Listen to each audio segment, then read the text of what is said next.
lihat bagaimana bisa melihat Joshua orang pagarnya tinggi. Sudah ada pagar, ada batu, ada pula tumbuhan-tumbuhan yang tinggi. Jadi tidak mungkin kelihatan. Bang Marty, nanti kita akan tunggu apa hasil dari pengecekan yang dilakukan hari ini. Terima kasih pengacara keluarga Yosua Lukas Martin sudah bergabung siang ini bersama kami di Metro Siang. Pemirsa, usai jeda kami masih akan kembali untuk Anda. Ada ulasan terkait data mengenai seberapa genting kondisi negara kita hingga harus dibuat peraturan setinggi Perpu. Ulasannya sesaat lagi bersama Anggi Hasibuan. Tetaplah bersama kami.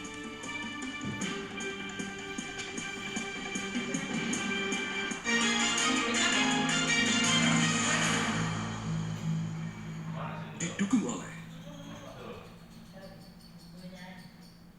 Aku pilih Morinaga karena triple bifidusnya bantu jaga daya tahan tubuh dan dukung proses belajarnya serta optimalkan tumbuh kembangnya. Karena waktu tak bisa kembali. Morinaga. saya pilih Envaso dengan ekstrak buah zaitun dan tinggi serat 4 kali lebih kuat takal radikal bebas. Bantu jaga kesehatan jantung saya. Tinggi proteinnya bantu jaga massa otot saya. Entraso.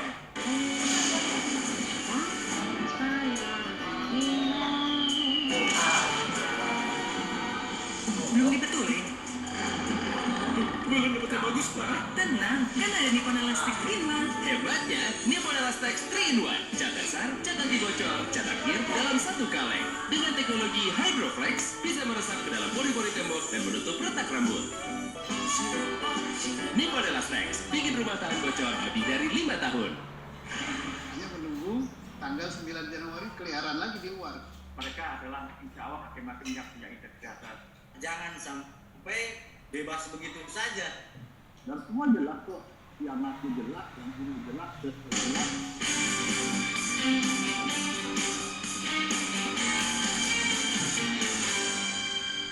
Medcom.id, a part of Media Group Network.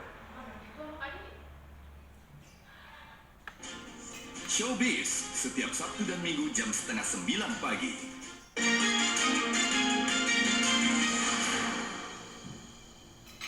Didukung oleh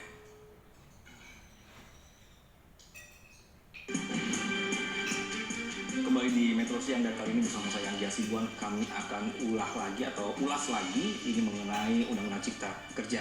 Komisi DPR menolak untuk menanggapi lebih lanjut urgensi terbitnya peraturan pemerintah pengganti Undang-Undang Nomor 2 Tahun 2022 tentang Cipta Kerja. DPR baru akan membahas Perpu yang menuai sorotan masyarakat tersebut saat dibukanya masa sidang pekan depan.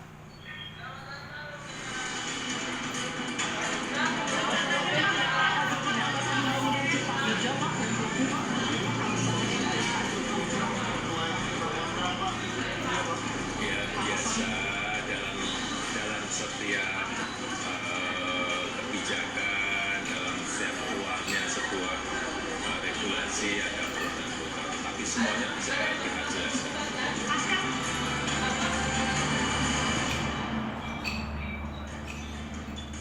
Polemik terbitnya Perpu Nomor 2 Tahun 2022 tentang Cipta Kerja akhirnya ditanggapi oleh pimpinan DPR. Wakil Ketua DPR Sufmi Dasko menegaskan, DPR akan mengkaji Perpu tersebut dan akan dibahas pada masa sidang pekan depan. Sementara itu, anggota Badan Legislasi DPR dari fraksi PAN yang juga mantan anggota Panja RUU Cipta Kerja, Gus Pardi Gaus menegaskan, hingga saat ini belum ada surat presiden yang memberitahukan secara resmi terkait Perpu Nomor 2 Tahun 2022 tentang Cipta Kerja. Dan kami tentu sifatnya menunggu. Saya sebagai orang yang ikut di dalam pembahasan di Panja, karena ketika itu pembahasannya adalah di badan legislasi.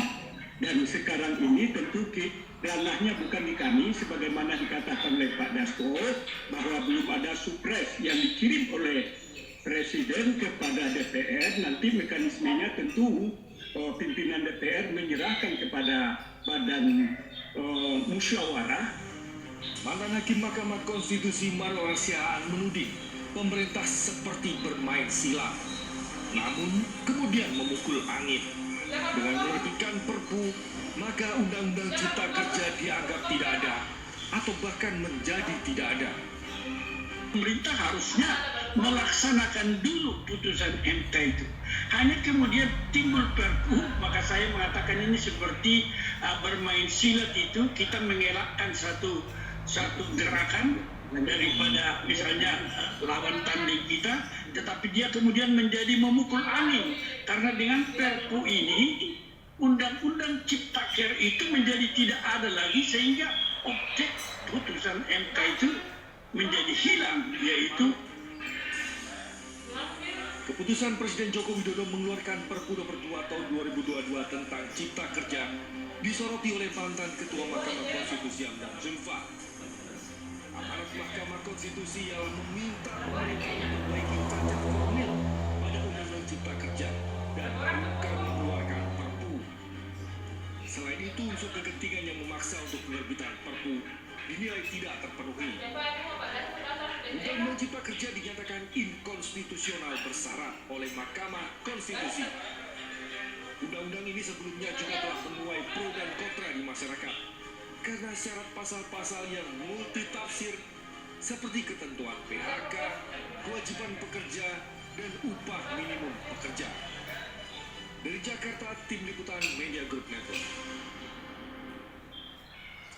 Perpu tentang Cipta Kerja kini menuai polemik. Segenting itukah kondisi negara kita hingga harus ada dibuat peraturan setinggi Perpu? Saya coba ajak Anda untuk melihat kembali perjalanan ide Cipta Kerja ini sejak awal, pemirsa, di siang hari ini. Baik, ini adalah gambarannya, pemirsa. Omnibus Law Undang-Undang Cipta Kerja resmi menjadi undang-undang setelah diteken oleh Presiden Jokowi dan Menkumham Yasona pada 2 November 2020. Saat ini ya, pemirsa. Kemudian perjalanannya dalam masa kelahirannya, meski dikecam hingga aksi demo panjang, hal ini tidak menyurutkan keinginan pemerintah untuk mengesahkan Undang-Undang Cipta Kerja. Lalu muncul masalah jumlah halaman berubah-ubah dari 812 halaman menjadi 1000 lebih, lalu sempat viral, salah ketik juga. Setelah itu Undang-Undang Cipta Kerja digugat ke Mahkamah Konstitusi yang dilayangkan oleh sejumlah pihak. Nah, dari sini kemudian gugatan diajukan secara formil maupun material. Hasilnya MK menilai Undang-Undang Nomor 11 Tahun 2020 tentang Cipta Kerja cacat formil. Posisinya adalah di sini, pemirsa ya. Jadi sudah ada keputusannya, ada beberapa argumentasi kenapa undang-undang ini diputuskan inkonstitusional bersyarat. Poin pertama adalah persoalan metode, pemirsa. Jadi ini yang dibahas oleh MK. Persoalan dalam pandangan kita ada 78 undang-undang dengan jenis yang sangat beragam berbeda-beda, yang banyak sekali aspek yang diatur dimasukkan dalam satu undang-undang. Jika pemerintah ingin menggunakan metode Omnibus Law, seharusnya terlebih dahulu merevisi undang-undang tentang pembentukan peraturan perundang-undangan. Mengingat ada 78 undang-undang yang dimasukkan dalam satu regulasi sapu jagat tersebut. Kemudian adalah mengenai poin keduanya, masalah perubahan di beberapa substansi Undang-Undang Cipta Kerja pasca persetujuan bersama antara DPR dan Presiden. Hal ini menurut mantan Ketua MK Hamdan Zulfa sangatlah fatal dalam pembentukan perundang-undangan. Alasan ketiga adalah azas, pemirsa. Undang-Undang Cipta Kerja dinilai bertentangan dengan azas pembentukan perundang-undangan, terutama pada azas keterbukaan dan partisipasi publik selama pembahasannya. Nah, dari pernyataan Presiden soal kenapa Perpu Cipta Kerja ini akhirnya dikeluarkan, saya akan coba ajak Anda melihat kembali kapan sebenarnya Presiden boleh mengeluarkan peraturan pemerintah pengganti undang-undang atau Perpu. Pertama, Presiden bisa mengeluarkan Perpu atas dasar adanya kebutuhan mendesak untuk menyelesaikan masalah hukum secara cepat berdasarkan undang-undang. Kemudian ada undang-undang yang dibutuhkan ini ternyata belum ada, misalnya seperti itu ya, sehingga terjadi kekosongan hukum. Nah, atau terdapat undang-undang yang ada tapi tidak memadai. Kemudian juga kekosongan hukum tersebut tidak dapat diatasi dengan cara membuat undang-undang secara prosedur biasa, karena akan memerlukan waktu yang cukup lama, sedangkan keadaan mendesak ini perlu kepastian untuk diselesaikan.